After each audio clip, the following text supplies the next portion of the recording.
Hello everyone, welcome to another episode of Bronson's Soapbox. Today I want to talk to you about one of my all-time favorite games, World of Warcraft. At its peak, World of Warcraft was a cultural phenomenon. Over 10 million active players and one of the most fun games I'd ever played, and that I still play to this day. Sadly, not the case as much today though. It's down to 5.4 million subscribers. The current expansion lacks a lot of content and there's a lot of apathy towards where it's going. It seems what is the longest victory lap in gaming history is about to end and WoW is ready to retire.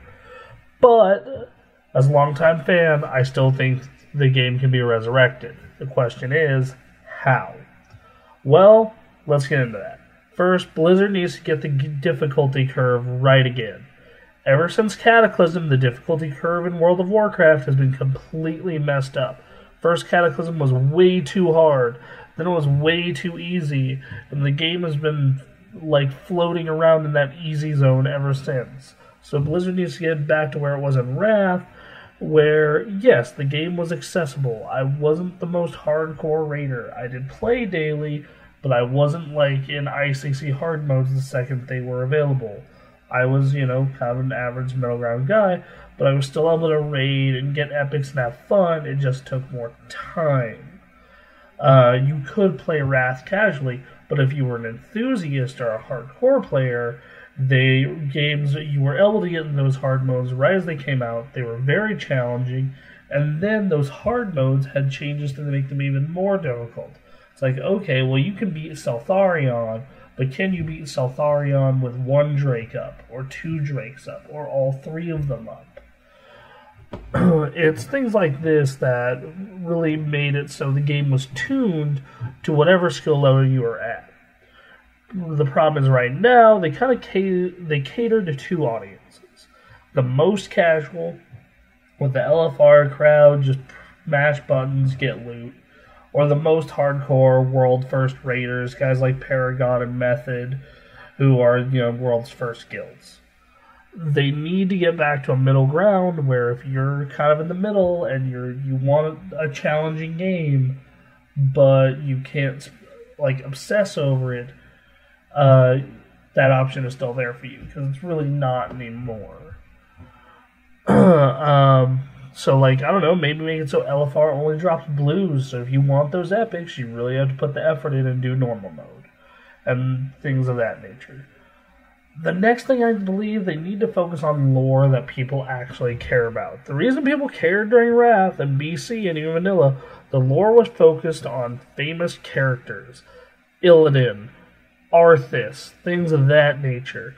And the new lore they were writing was really interesting, like Yogg-Saron and, the past that was going on in Outland that we didn't know about. Kinda had Deathwing, who was cool and was a great villain, but he wasn't Arthas. And Pandaria was one of my favorite expansions, but it was all new lore. So if you were invested in Warcraft and liked those older villains, there wasn't much there, and then to find out that the villain ended up being the old gods was disappointing. Then you had Warlords who brought back the right characters, but it was in an alternate timeline, so a lot of it doesn't affect the current, what you would call world state, and the stakes aren't as high, so you don't care as much.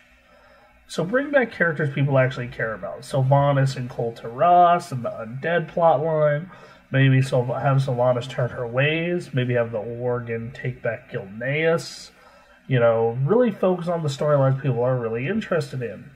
Go to the Naga. Follow up on Lady Azara. We're going to go there in the new expansion. Let's find out. Like I said, the new expansion is definitely a step in the right direction. Bring back Illidan and the Burning Legion, who has been one of the main villains across Warcraft history. But it needs to be executed correctly. So here's to hoping they do that.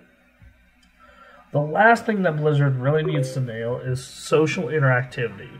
Right now, unless you are a core raider or a top-tier PvPer, there is no reason to be social.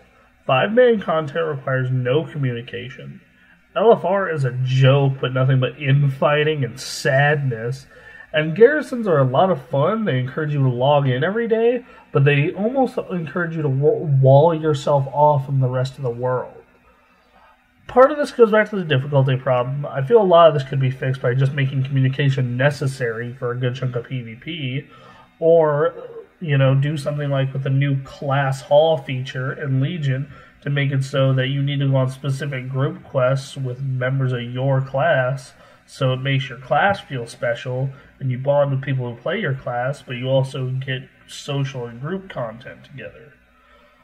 The social one's a really hard one. There's a lot of things you could do, but at the end of the day, it's really hard to encourage people to be social. So the best thing you can do is make it so the game is fun when you are social, and then people will flock to that.